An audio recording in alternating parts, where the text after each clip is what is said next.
This channel does not promote any violent, harmful, or illegal activities. All content provided by this channel is meant for an educational purpose only. Top quality और consistent performance के लिए सिर्फ silver pumps नाम याद रखना। মন্ত্রী ফেরহাদ হাকিম তিনি কি বিজেপিকে কিভাবে সাফল্য পেতে পারে বিজেপি তার পথ বলে দিলেন? কেন বলছি সেটাই আপনাদের দেখাবো। বাংলায় সংখ্যালঘু ভোট কাট তৃণমূল বিজেপির মধ্যে তর্কযুদ্ধ জারি রয়েছে। যতদিন ধর্মের ভিত্তিতে ভোট হবে বিজেপি সাফল্য পাবে না এই দাবি রাজ্যের মন্ত্রী ফেরহাদ হাকিমের। যতক্ষণ বিজেপি সম্প্রদায়ের ভোট ভাববে ততক্ষণ বিজেপির সাফল্য আসবে না। শ্রমিক ভট্টাচার্য সংখ্যালঘু ভোট প্রসঙ্গে মন্তব্যের প্রেক্ষিতে এই প্রতিক্রিয়া ফেরহাদ হাকিমের।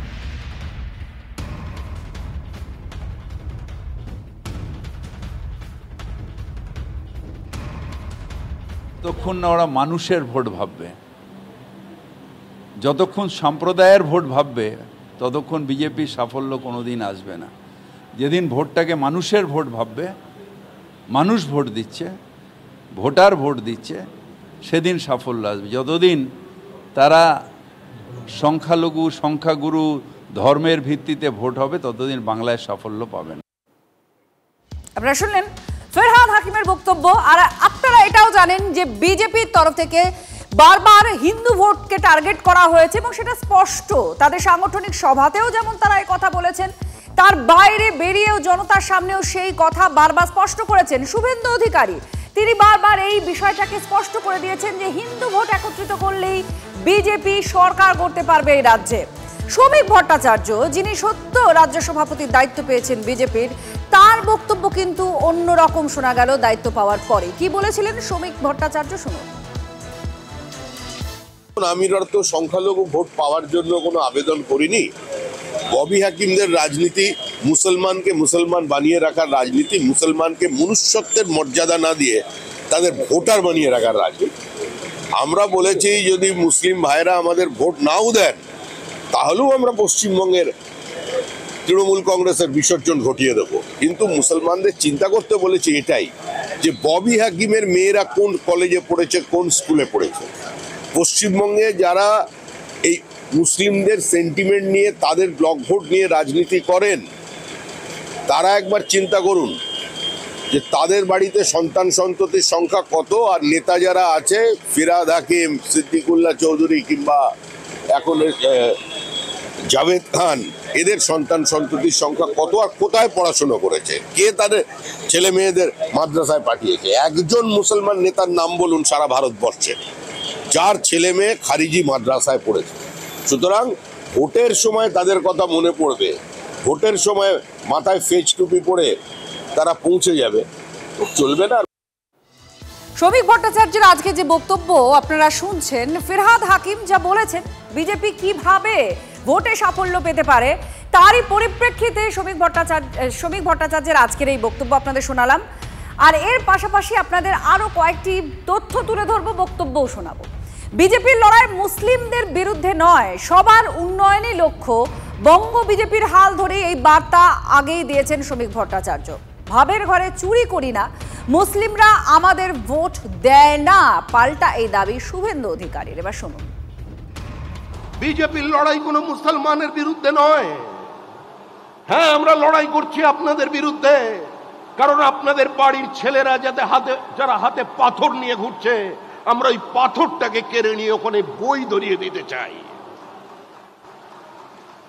যারা তলোয়ার নিয়ে রাস্তায় নেমেছে, আমরা ওই তলোয়ার কেড়ে নিয়ে তাদের হাতে কলম ধরিয়ে দিতে চাই।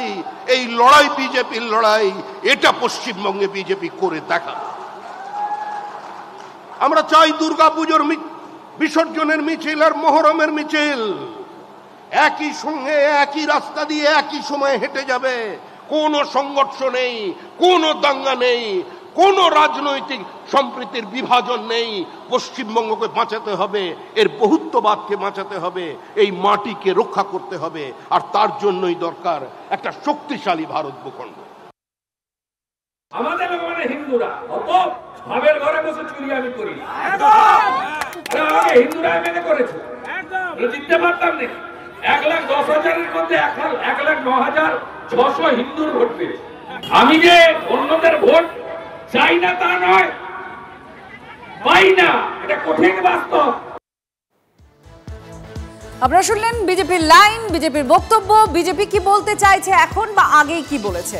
এবার আপনাদের একটু দিলীপ ঘোষের বক্তব্য শোনাবো, কারণ দিলীপ ঘোষ আরও প্রাসঙ্গিক হয়ে উঠলেন। দিল্লিতে গিয়েছিলেন, মুখ্যমন্ত্রীর প্রশংসা শোনা গেল আবার তার গলায়।